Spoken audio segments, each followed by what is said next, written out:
Welcome back to the Professional Touch Typing Masterclass.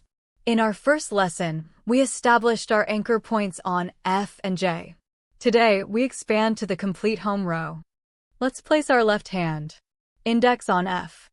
Middle finger on D. Ring finger on S. And pinky finger on A. A, S, D, F. These are the home keys for your left hand. Now the right hand. Index on J. Middle on K. Ring finger on L. And pinky on semicolon. J, K, L, semicolon. These are the home keys for your right hand. Both of your thumbs should rest gently on the spacebar. Do not press it yet, just let them hover and feel the length of the key. Let's type the full row. Follow the rhythm. A, S, D, F, then J, K, L, semicolon. A, S, D, F, space, J, K, L, semicolon, space. Perfect. Practice the sequence for 15 minutes daily. Keep your fingers curved and your wrists up. See you in the next lesson.